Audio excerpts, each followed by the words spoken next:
Liver शरीर का वो हिस्सा जो तब तक नहीं मर सकता है जब तक उसके 75% से भी ज्यादा सेल्स डैमेज न हो जाएं। यानी अगर इस लिवर के 25% सेल्स भी बच गए तो लिवर अपने आप ही खुद को रिपेयर कर लेगा। इस लिवर के फंक्शन के बारे में तो पूछो ही मत, सैकड़ों फंक्शंस हैं इसके, इतना कि बॉडी में कोई और वाइटल ऑर्गन इतना ज्यादा फंक्शंस नहीं दिखाते हैं। आई एम श्योर इतना बोलकर मैं आपको ये बताने में सक्षम हो पाया हूँ कि लिवर कितना ज्यादा इंपॉर्टेंट है हमारी बॉडी के लिए। केवल लिवर के स्वस्थ रहने से भी आपके बॉडी में कोई रोग ना हो। तो अब जिज्ञासा का मोड ऑन होता है। अब हम ये जानना चाहते हैं कि लिवर आखिर काम कैसे करता है जो इतना ज्यादा इंपॉर्टेंट है और इसके काम क्या क्या है। चलिए आज आपको इसके बारे में एक एक बात बता देंगे और आपको ये जानकर मजा ही आ जाएगा। देखिए, लिवर हमारे पेट में बिल्कुल डायाफ्राम के नीचे दाहिनी तरफ होता है जो कि 2 लोब में बटा रहता है। इसका जो दाहिना वाला लोब होता है वो अपने बाएं लोब से 6 गुना ज्यादा बड़ा होता है और इन्हीं 2 लोब के बीच में से ही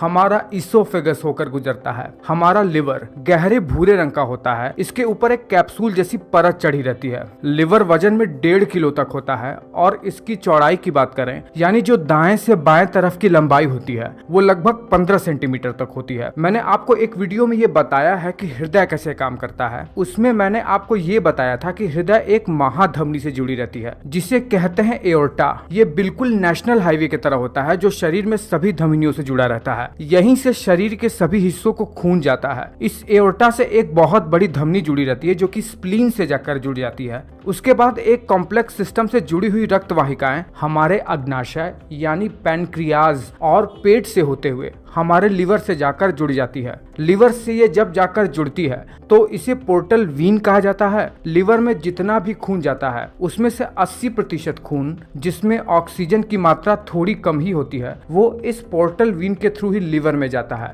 साथ ही साथ क्योंकि ये पेट, इंटेस्टाइन और स्प्लीन वगैरह से होकर आती है इसलिए इसमें बहुत सारे पोषक तत्व जैसे फैट, विटामिन, कार्बोहाइड्रेट, प्रोटीन वगैरह ये सब होते हैं। उसके बाद इसी एओर्टा से एक और बहुत बड़ी आर्टरी निकलती है जो कि सीधा सीधा डायरेक्ट ही लिवर से आकर जुड़ जाती है। इसे हेपेटिक आर्टरी कहा जाता है। हमारे लिवर में जितना भी खून जाता है ना उसमें से 20% खून इसी हेपेटिक आर्टरी से ही होकर जाता है और चूंकि ये हृदय से यानी एओर्टा के थ्रू डायरेक्ट हमारे लिवर में आता है इसीलिए इसमें ऑक्सीजन की मात्रा भी भरपूर रहती है। चलिए आप इतना तो समझ गए कि लिवर में 2 बड़ी बड़ी ब्लड वेसल्स आती हैं। एक तो हमारे पेट वगैरह से आती है जिसमें बहुत सारे पोषक तत्व होते हैं लेकिन उसमें ऑक्सीजन की मात्रा कम होती है और एक आती है डायरेक्ट हृदय से एओर्टा के थ्रू जिसमें ऑक्सीजन की मात्रा ज्यादा होती है लेकिन वो मात्रा में कम होता है। उससे लिवर को केवल 20% खून ही मिलता है। अब देखिए, हमें आना है लिवर के अंदर। जब यह सब खून लिवर के अंदर आ जाता है तो उसके बाद लिवर के अंदर ऐसा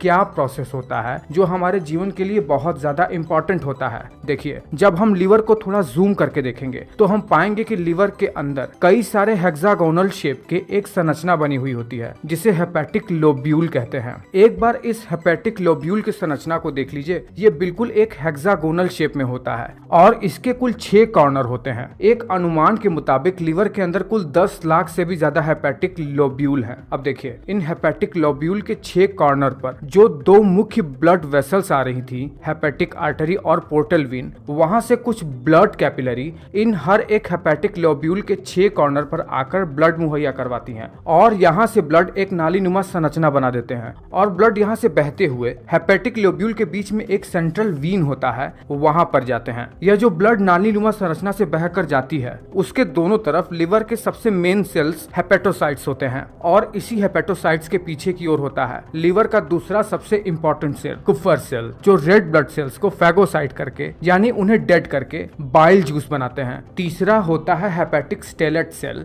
जो कि फैट को स्टोर करता है और चौथा सबसे इंपॉर्टेंट होता है साइनोसॉइडल एंडोथेलियल सेल जो कि लिवर में ब्लड को डिटॉक्सिफाइंग करने का काम करता है। देखिए, जब भी लिवर के इस हेपेटिक लोब्यूल पर दोनों रक्त वाहिकाओं से ब्लड आता है तो जैसे ही ब्लड इस नाली जैसे संरचना की तरफ आता है जिसे साइनोसॉइड कहते हैं वैसे ही लिवर के 4 मेन सेल्स ब्लड को प्रोसेस करना शुरू कर देते हैं। इसमें होता यह है कि सबसे पहले ब्लड जाता है हेपेटोसाइट्स की तरफ जहां पर प्रोटीन का सिंथेसिस होने लगता है। ऐसे सेल्स डेवलप होने लगते हैं जो इम्यूनिटी के लिए बहुत ज्यादा इंपॉर्टेंट है। और सबसे ज्यादा इंपॉर्टेंट होता है कुफर सेल, जो ब्लड में से रेड ब्लड सेल्स को फैगोसाइट करके बाइल जूस का निर्माण करने लगते हैं। जी हाँ, वही बाइल जूस जो हमारे भोजन के पाचन में बहुत ज्यादा इंपॉर्टेंट होता है। जब भोजन पेट से छोटी आंत की तरफ बढ़ता है तो चूंकि उसमें बहुत ज्यादा एसिड होता है, तो यही बाइल जूस उस एसिड को न्यूट्रलाइज करके प्रोटीन और फैट जैसे चीजों को प्रोसेस करके उन्हें अमीनो एसिड और फैटी एसिड में कन्वर्ट करता है। देखिए, जब लिवर बाइल जूस बना लेता है तो उस बाइल को इकट्ठा करने के लिए प्रकृति ने हमारे लिवर के नीचे एक बहुत ही जबरदस्त बर्तन भी बनाया है। उसे कहते हैं गॉल ब्लैडर। ये गॉल ब्लैडर ही वो ऑर्गन है जो बाइल जूस को इकट्ठा किया रहता है जब हम भोजन करते हैं, और वो भोजन जब स्मॉल इंटेस्टाइन की तरफ बढ़ता है तो यही बाइल जूस थोड़ा थोड़ा करके हमारे स्मॉल इंटेस्टाइन में जाकर हमारे भोजन को पचाने में मदद करता है। और इसी बाइल जूस का निर्माण करना लिवर का सबसे इंपॉर्टेंट काम है। लेकिन लिवर का काम केवल इतना ही नहीं है। लिवर का काम इतना है कि इस पर बहुत सारे वीडियो बनाने पड़ेंगे। मैंने अभी आपको बताया कि लिवर में एक सेल होता है हेपेटिक स्टेलेट सेल। लिवर में इस सेल का काम क्या होता है? देखिए, ये सेल लिवर में कुल लिवर के वजन का 5% होता है और इसका काम लिवर में फैट और विटामिन को स्टोर करने का होता है, और जब शरीर को जरूरत हो तुरंत ही इसे रिलीज करके शरीर में उन पोषक तत्वों की पूर्ति करता है। लिवर के इन्हीं हेपेटिक लोब्यूल में एक और सेल होता है जो कि लिवर में बहुत ज्यादा इंपॉर्टेंट रोल प्ले करता है। वो है साइनोसॉइडल